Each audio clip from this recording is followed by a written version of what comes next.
बिस्मिल्लाहिर्रहमानिर्रहीम। अस्सलाम वालेकुम नाज़रीन, आप यूट्यूब चैनल देख रहे हैं। मैं इमरान खान हूँ। अब तक की सबसे बड़ी खबर है डोनाल्ड ट्रंप की दी हुई डेडलाइन, और डेडलाइन से पहले डोनाल्ड ट्रंप की धमकियाँ, जिसमें उसने कहा कि वो पूरी सिविलाइजेशन को तबाह कर देगा। और डोनाल्ड ट्रंप ने ज़मीन आसमान के कलाबे मिला दिए थे, लेकिन उसके बाद बिलाखिर जंगबंदी हो गई। ये जंगबंदी जो है वो 11th आवर में हुई, यानी ऐसा लग रहा था कि बस हमला होने ही वाला है, और उससे चंद घंटे पहले सब कुछ बदल गया। ये हुआ कैसे? पहले तो आपको मैं बताता हूँ कि हकायक क्या है, कौन कौन सी चीज़ें सामने आई। फिर मैं आपको बताता हूँ ये किस तरीके से हुआ, और अब तक कौन कौन सी चीज़ें बेनकाब हो चुकी हैं। ईरान का क्या कहना है, अमेरिका का क्या कहना है, और पाकिस्तान का क्या कहना है। नाज़रीन, डोनाल्ड ट्रंप की डेडलाइन ख़त्म होने से सिर्फ चंद घंटे पहले अचानक पाकिस्तान के वज़ीर आज़म रात गए लगभग 1 बजे से पहले एक ट्वीट कर देते हैं पाकिस्तान टाइम के मुताबिक, और फौरी तौर पे अमेरिका से ये स्टेटमेंट आता है वाइट हाउस का कि हमने पाकिस्तान के वज़ीर आज़म की ट्वीट का जायज़ा लिया है और हम उसको देख रहे हैं। पहले आप देखें शहबाज शरीफ ने ट्वीट किया क्या। शहबाज शरीफ ने कहा जी, मशरिक़ वस्ता में जारी जंग के पुरअमन हल के लिए सिफारती कोशिशें बतदरीज मजबूती से और ताकत के साथ आगे बढ़ रही हैं, जिसके मुस्तकबिल में नताइज सामने आने की काफ़ी उम्मीद है। सफारतकारी से मसला हल करने के लिए मैं सदर ट्रंप से दरख्वास्त करता हूं कि वो अपनी डेडलाइन को 2 हफ्तों तक बढ़ा दें। पाकिस्तान ईरानी भाइयों से आबनाए हुर्मस को 2 हफ्तों के लिए खोलने की पुरजोर पुरखलूस अपील भी करता है। तमाम फरीकैन से भी दरख्वास्त करते हैं कि वो खित्ते में तवील मुद्दती अमन और इस्तेहकाम के मफाद में सिफारतकारी की खातिर मुकम्मल जंगबंदी की पाबंदी करें। इसमें पाकिस्तान ने इसराइल का नाम नहीं लिया, लेना भी नहीं चाहिए था। वैसे अमेरिका ही मैटर करता है, इसराइल तो मैटर नहीं करता। अगर इसराइल ईरान के साथ लड़ेगा तो वो 2 ढाई 3 घंटे के अंदर इसराइल को चक्कर दे के रख देगा ईरान। अच्छा, ये स्टेटमेंट आता है शहबाज शरीफ का। इसके कुछ देर के बाद जो है वो जब डोनाल्ड ट्रंप की डेडलाइन ख़त्म हो रही थी तो लगभग 1.5 2 घंटे रह गए थे, बाकी 1.5 1 घंटा रह गया था। फिर अचानक से डोनाल्ड ट्रंप का एक स्टेटमेंट आ जाता है। डोनाल्ड ट्रंप क्या कहता है, ज़रा ये भी आप सुन लें। डोनाल्ड ट्रंप ने अमेरिकी सदर डोनाल्ड ट्रंप ने कहा कि पाकिस्तान के वज़ीर आज़म शहबाज शरीफ और army chief field marshal Asim Munir की दरख्वास्त पर वो ईरान के खिलाफ तयशुदा हमले को 2 हफ्तों के लिए मौखर करने पर आमादा है, बशर्तिया कि ईरान आबनाए हुर्मुस को फौरी तौर पर और मुकम्मल तौर पर महफूज तरीके से खोल दे। उनके मुताबिक ये 2 तरफा जंगबंदी होगी। सदर ट्रंप ने कहा कि अमेरिका अपने तमाम फौजी अहदाफ हासिल कर चुका है और ईरान के साथ तवील मुद्दती अमन मुआहदे पर पेशरफ्त काफ़ी हद तक हो चुकी है। डोनाल्ड ट्रंप ने इसी ट्वीट के अंदर कहा कि ईरान की जानिब से 10 नकाती तजवीज़ मौसूल हुई है जो मुज़ाकरात के लिए काबिल अमल बुनियाद फराहम करती है। ये बहुत अहम है, मैं आगे चल के आपको बताता हूँ। अमरीकी सदर के मुताबिक अमरीका और ईरान के दरमियान ज़्यादातर इख्तलाफी नुकात पर इत्तफाक हो चुका है और 2 हफ्तों की मोहलत मुआहदे को हतमी शक्ल देने में मदद देगी। उन्होंने कहा कि बतौर सदर और मशरिक़ वस्ता के ममालिक की नुमाइंदगी करते हुए इस देरीना मसले के हल के करीब पहुँचना उनके लिए बहुत बड़ा एजाज़ है। लो जी, ये डोनाल्ड ट्रंप ने कह दिया ठीक है, मुझे जंगबंदी कबूल है। उसके बाद स्टेटमेंट आ गया ईरान की जानिब से। ईरान की जानिब से जो स्टेटमेंट आया वो अराक्ची का स्टेटमेंट आया। ईरानी वज़ीर ख़ारजा डॉक्टर अब्बास अराक्ची ने कहा कि इस्लामी जमहूरिया ईरान की सुप्रीम नेशनल सिक्योरिटी काउंसिल की जानिब से जो बयान जारी हुआ है वो ये है। मैं इस्लामी जमहूरिया ईरान की जानिब से खित्ते में जंग के खात्मे के लिए अपने प्यारे भाइयों इज़्ज़त माब वज़ीर आज़म पाकिस्तान शहबाज शरीफ और फील्ड मार्शल आसिम मुनीर की कोशिशों पर उनका शुक्रिया अदा करता हूँ, तारीफ़ करता हूँ।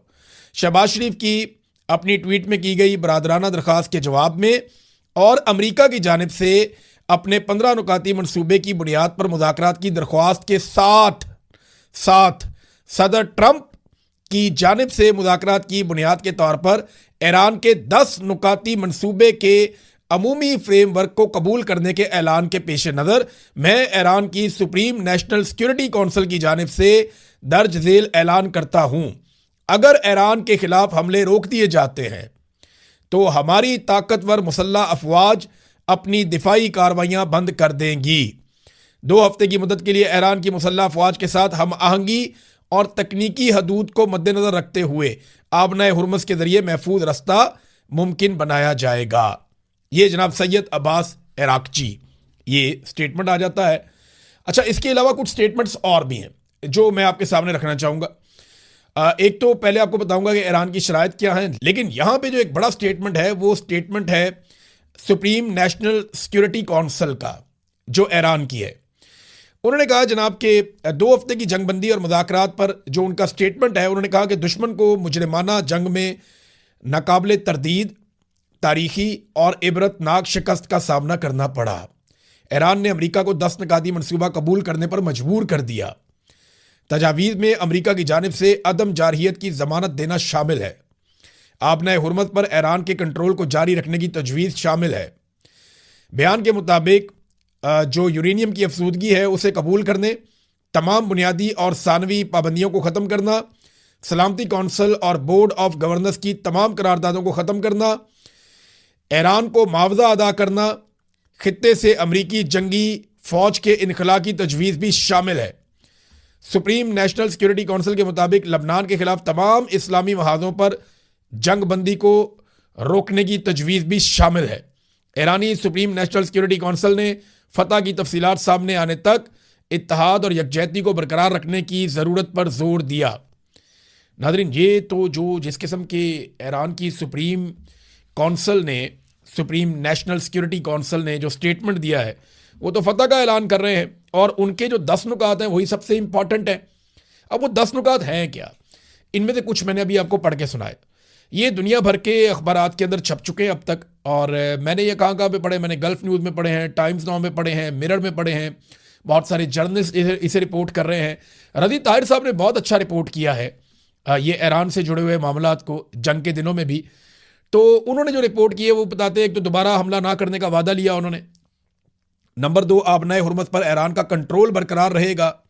यूरेनियम अफसूदगी को तस्लीम किया जाएगा कि ईरान अपनी ज़रूरत के मुताबिक यूरेनियम को अफसूदा कर सकता है, और तमाम बुनियादी पाबंदियों का जो ईरान के ऊपर पाबंदियाँ हैं वो ख़ात्मा किया जाएगा।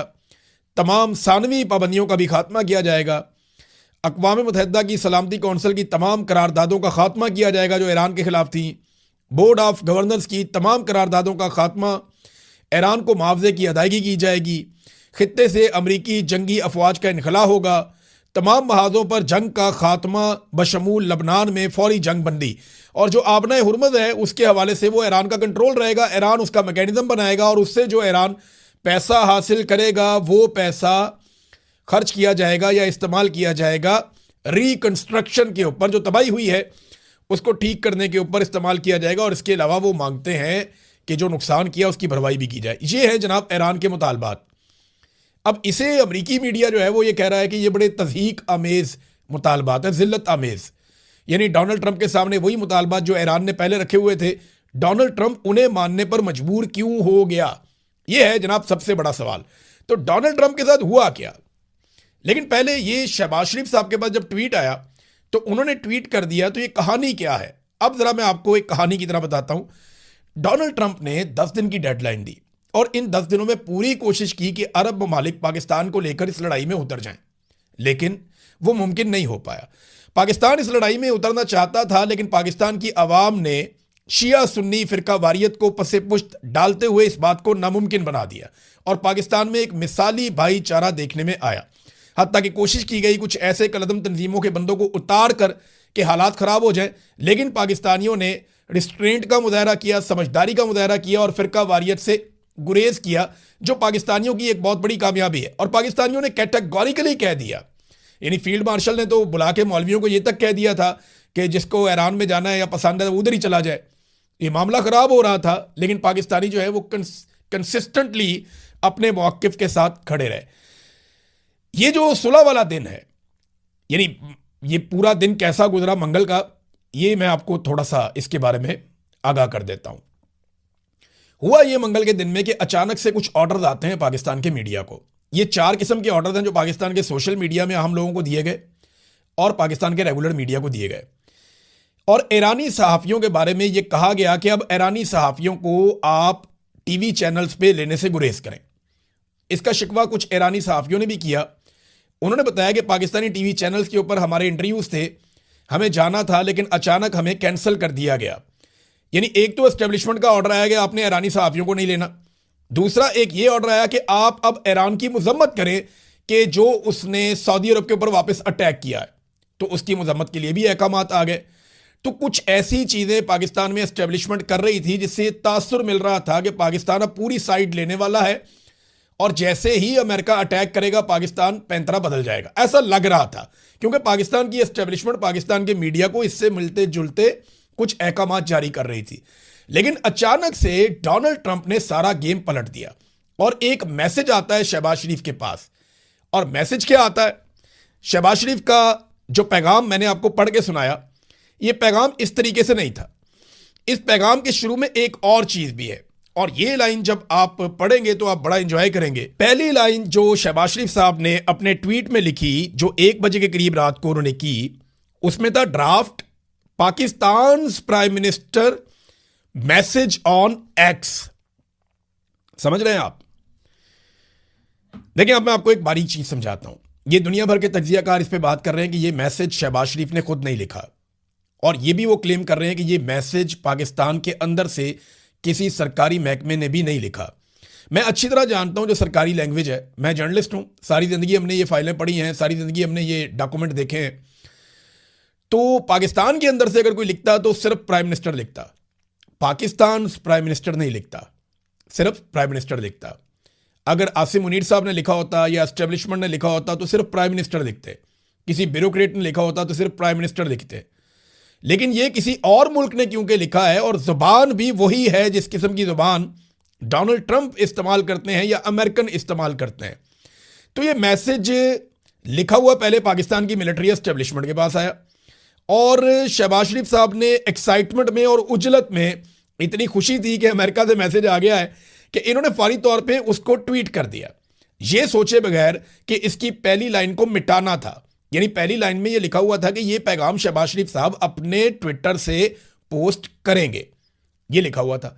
और शहबाज शरीफ साहब ने पहले लाइन ये वाली भी लिख दी कि शहबाज शरीफ साहब अपने ट्विटर से ये वाला ड्राफ्ट पोस्ट करेंगे और नीचे वो पोस्ट भी साथ ही लिख दी। थोड़ी देर के बाद शहबाज शरीफ को अपनी गलती का एहसास हुआ और उन्हें एहसास दिलाया गया बड़े तगड़े तरीके से। तो उन्होंने फिर अपनी ट्वीट को एडिट किया और एडिट करने के बाद ये पहली लाइन निकाल दी। तो ये इनिशिएट फिर ऐसा है कि पाकिस्तान से नहीं हुआ, प्राइम मिनिस्टर ऑफिस से नहीं हुआ, पाकिस्तान की एस्टेब्लिशमेंट ने नहीं किया और पाकिस्तान के किसी ब्यूरोक्रेट ने नहीं किया। ये अमेरिका से इनिशिएट होता है और लोग इसके बारे में बहुत सारे दावे कर रहे हैं। अमेरिकन मीडिया हैरान है, दुनिया भर के प्रोफेसर जो सियासत को जानने वाले लोग हैं वो हैरान है कि ये शहबाज शरीफ से कितनी बड़ी गलती हो गई एक्साइटमेंट में।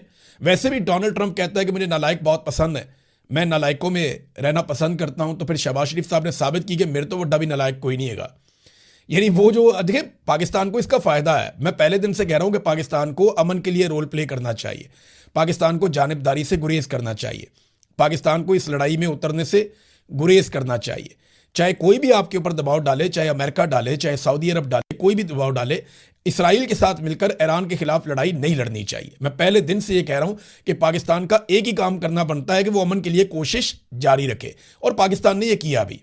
पाकिस्तान के वजीर आजम ने किया, बाकी लोगों ने किया, जिनका मैंडेट था उन्होंने भी किया, जिनका नहीं था उन्होंने भी किया और ये कोशिश बिलाखिर कामयाब हुई है।